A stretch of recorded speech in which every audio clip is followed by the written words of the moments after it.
नमस्कार मेरे विद्यार्थियों, आपकी मंगल कामना के साथ और मैं आपकी अध्यापिका आपका ई कक्षा में हार्दिक स्वागत करती हूँ।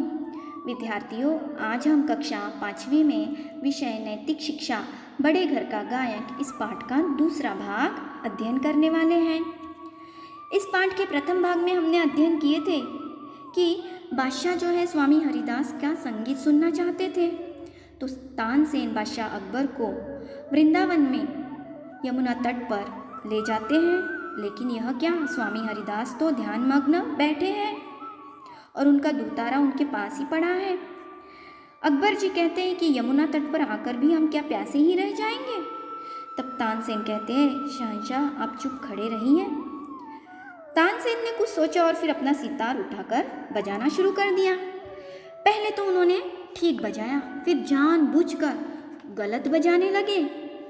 स्वामी हरिदास ने सुना तो झुंझला उठे और बोले, गलत बजाते हो तानसेन, सुनो। और वे अपना दूतारा उठाकर बजाने लगे और उसके साथ साथ गाने भी लगे। सारा वन उस गायन से गूंज उठा, वृक्ष और पौधे झूम उठे।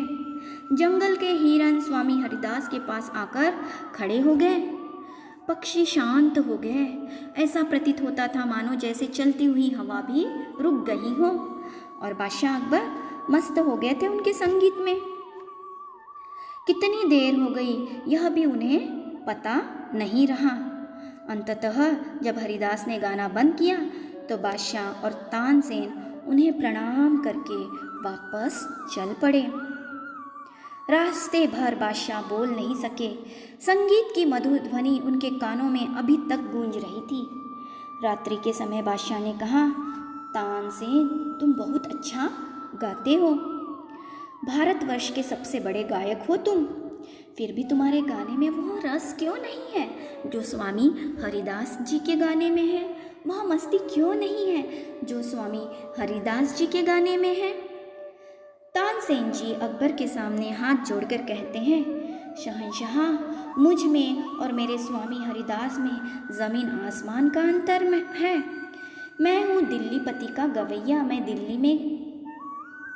दिल्ली का गायक हूँ और दिल्ली पति के लिए गाता हूँ, दिल्ली वासियों के लिए गाता हूँ, दिल्ली के शहंशाह के लिए गाता हूँ। और स्वामी हरिदास जगतपति के गायक हैं, सारे संसार सृष्टि के गायक हैं, उनके लिए गाते हैं जो करोड़ों दिल्ली पतियों के पति हैं, अर्थात प्रभु के लिए, इष्ट के लिए। वे बड़े घर के ईश्वरीय दरबार के गायक हैं और मैं छोटे दरबार का गायक हूँ। अकबर ने सुना, सोचा, समझा और चुप हो गए।